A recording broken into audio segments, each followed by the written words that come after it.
రష్యాతో మరో భారత దిగ్గజ సంస్థ కటీఫ్ చెప్పింది. దీంతో ఇన్ఫోసిస్ బాటలో టాటా స్టీల్ సైతం గుడ్ బై చెప్పడం ఇప్పుడు హాట్ టాపిక్ గా మారింది. ఇంతకీ ఈ గుడ్ బై కు కారణం ఏంటన్నదే ఆసక్తికరంగా మారింది. ఇన్ఫోసిస్, టాటా స్టీల్స్ రెండు భారత్లో పెద్ద పరిశ్రమలుగా ఉన్నాయి. ప్రభుత్వమే ఆచితూచి వ్యవహరిస్తున్న వేళ గుడ్ బై చెప్పడమే ఇప్పుడు చర్చనీయాంశంగా మారిందని విశ్లేషకులు సైతం వ్యాఖ్యానిస్తున్నారు. ఉక్రెయిన్పై రష్యా చేపట్టిన యుద్ధం పట్ల ఇండియన్ కార్పొరేట్ కంపెనీలు తమ వైఖరిని బయటపడకుండా జాగ్రత్త పడ్డాయి. కానీ టాటా గ్రూప్ ఊరుకోలేదు. యుద్ధం కారణంగా పెచ్చరిల్లిన హింస, రక్తపాతాలు, ఆర్తనాదాలను నిరసిస్తూ రష్యాతో వ్యాపార సంబంధాలకు గుడ్ బై చెప్పింది. టాటా గ్రూప్ ఆధ్వర్యంలో టాటా స్టీల్ పరిశ్రమలు ఉన్నాయి. స్టీల్ తయారీలో పల్వరైజ్డ్ బొగ్గును వినియోగిస్తారు. ఇంతకాలం ఈ బొగ్గును రష్యా నుంచి టాటా స్టీల్ దిగుమతి చేసుకునేదే. అయితే ఉక్రెయిన్పై రష్యా దండయాత్ర నిరసిస్తూ ఆ దేశం నుంచి బొగ్గు దిగుమతి చేసుకోరాదని టాటా స్టీల్స్ నిర్ణయం తీసుకుంది.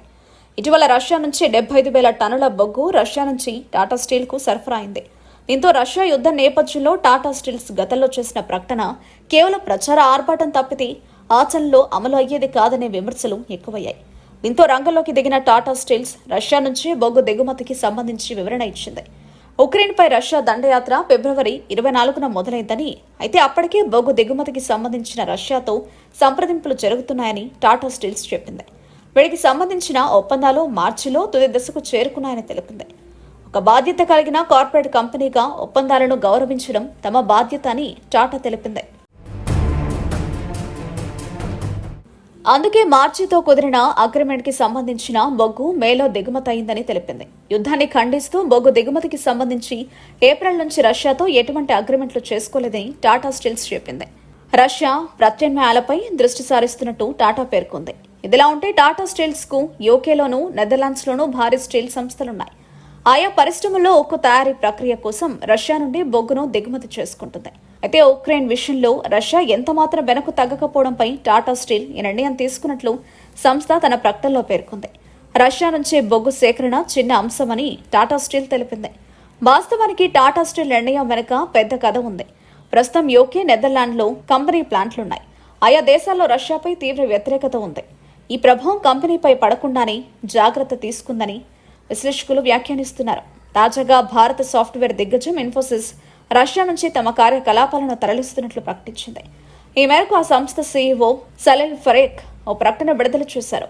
ప్రస్తుతం ఉక్రెయిన్లో నెలకొన్న సంక్షోభ వాతావరణ నేపథ్యంలో తమ సంస్థ ప్రత్యామ్నాయ మార్గాలను అన్వేషిస్తున్నట్లు ఆయన తెలిపారు.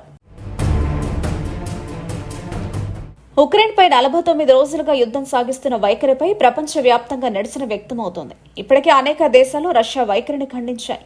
ఐక్యరాజ్య సమితి కూడా తీర్మానాలు చేసింది. ఇక కొన్ని సంస్థలు తమ కార్యకలాపాలను రష్యాలో నిషేధించడం ద్వారా తమ నిరసన తెలుపుతున్నాయి. ఇప్పటికీ అనేక అమెరికా ఐటీ దిగ్గజ సంస్థలు రష్యాలో తమ కార్యకలాపాలు నిలిపివేశాయి. ఇప్పటికీ సైనిక చర్య పేరుతో ఉక్రెయిన్లో భీకర దాడులు కొనసాగిస్తున్న రష్యాకు అనేక అంతర్జాతీయ సంస్థలు షాకులిచ్చాయి. ఇటీవలే నోకియా సంస్థ కూడా రష్యా మార్కెట్తో సంబంధాలు నిలిపివేస్తున్నట్లు ప్రకటించింది. ఉక్రెయిన్పై రష్యా ఏకపక్ష దండయాత్ర నిరసిస్తూ పశ్చిమ దేశాలు ఆంక్షలు విధించాయి. అమెరికా అయితే రష్యాను ఏకాకి చేసేందుకు అన్ని రకాల ప్రయత్నాలు చేసింది. రష్యాతో ఉన్న పూర్వ సంబంధాల నేపథ్యంలో ఈ అంశాలన్నీ భారత ప్రభుత్వం ఆచితూచి వ్యవహరించింది. ఇదిలా ఉంటే భారత్ నేరుగా రష్యాపై ఎలాంటి ఆంక్షలు విధించకున్నా కొన్ని కంపెనీలు రష్యాతో వ్యాపారాన్ని నిలిపివేస్తున్నట్లు ప్రకటించాయి. ముఖ్యంగా టాటా స్టీల్, ఇన్ఫోసిస్ కంపెనీలు వారి కార్యకలాపాలను రష్యా నుంచి బయటకు తరలించాలని నిర్ణయించాయి. ఇన్ఫోసిస్ తన నిర్ణయాన్ని ప్రకటించిన వెంటనే టాటా స్టీల్ కూడా రష్యాలో తన బిజినెస్ నిలిపివేస్తున్నట్లు ప్రకటించింది. భారత ఐటీ దిగ్గజం ఇన్ఫోసిస్ రష్యాలో తన ఆపరేషన్స్ క్లోజ్ చేస్తున్నట్లు వార్తలు వస్తున్నాయి. మాస్కోలో ఉద్యోగం చేస్తున్న స్టాఫ్ కోసం విదేశాల్లో రీప్లేస్మెంట్ రోల్స్ కోసం కంపెనీ చూస్తుందని బీబీసీ రిపోర్ట్ చేసింది. ఉక్రెయిన్ను రష్యా ఆక్రమించుకోవడం ప్రారంభించిన తర్వాత తన రష్యన్ ఆపరేషన్ను మూసివేయాలని ఇన్ఫోసిస్ పై ఒత్తిడి వచ్చాయి. రష్యాలో ఉన్న ఈ సంస్థలో నారాయణమూర్తి కూతురు అక్షతా మూర్తికి ఉన్న షేర్లపై పెద్ద ఎత్తున దుమారం చెలరేగింది.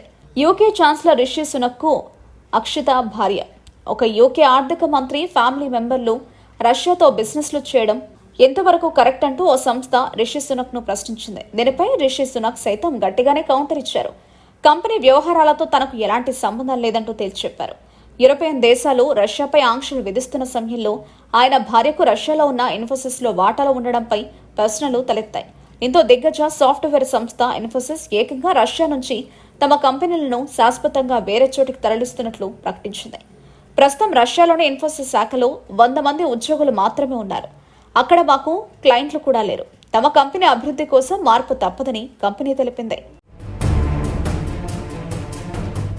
పలు దేశాలు రష్యాపై కఠిన ఆంక్షలను అమలు చేస్తున్నాయి. ఇక కొన్ని మాస్టర్ కార్డ్, రూపే వంటి పలు కంపెనీలు అక్కడ తమ కార్యకలాపాలను నిలిపివేశాయి. ఇక రష్యాకు ఇప్పటికే పలు దిగ్గజ కంపెనీలు భారీ షాక్ ఇచ్చాయి. రష్యాలో తమ వ్యాపార కార్యకలాపాలను నిర్వహించలేమని ఆ కంపెనీలు చెప్పేశాయి. ఈ మేరకు ఇప్పటికే పలు కంపెనీలు రష్యాలో కార్యకలాపాలను ఆపివేశాయి. వీటిలో ఫేస్బుక్, యూట్యూబ్, యాపిల్, క్వాల్కమ్ లాంటి దిగ్గజ కంపెనీలున్నాయి. తాజాగా ఈ జాబితాలో ప్రపంచంలోనే అతిపెద్ద కంప్యూటర్ కాంపోనెంట్స్, ఎలక్ట్రానిక్ పరికరాల తయారీదారి యుఎస్కు చెందిన దిగ్గజ కంపెనీ ఇంటెల్ చేరింది. రష్యాలోని అన్ని వ్యాపార కార్యకలాపాలను రద్దు చేసుకుంటున్నట్టు కంపెనీ వెల్లడించింది. కంపెనీ తీసుకునే నిర్ణయం వెంటనే అమల్లోకి వస్తుందని ప్రకటనలో తెలిపింది. ఈ కష్ట సమయంలో రష్యాలో ఉన్న 1200 మంది ఉద్యోగులతో పాటు ఇతర ఉద్యోగులకు సహాయం చేసేందుకు కంపెనీ ప్రయత్నాలు చేస్తుందని తెలిపింది. గ్లోబల్ ఆపరేషన్స్ కు కలిగే ఆటంకాలను తక్కువ చేసేందుకు వ్యాపార కొనసాగింపు చర్యలు చేపట్టినట్టు పేర్కొంది. ఇన్ఫోసిస్ బాటలోని భారత దిగ్గజ సంస్థ టాటా స్టీల్ నడవడం ఇప్పుడు చర్చనీయాంశంగా మారింది. అయితే ఇరు సంస్థలు ఇప్పటి వరకు తమకు రష్యాతో ఉన్న ఒప్పందాల్ని రద్దు చేసుకున్నట్లు తెలుస్తోంది. దేశభక్తి మెండుగా ఉన్న టాటా స్టీల్ సైతం ఇన్ఫోసిస్ బాటలో అడుగులు వేసింది. రష్యా యుద్ధోన్మాదాన్ని వ్యతిరేకిస్తూ ఈ కంపెనీలు నిర్ణయం తీసుకున్నాయా లేదా అన్నదే చర్చోపచర్చలు సాగుతున్నాయి.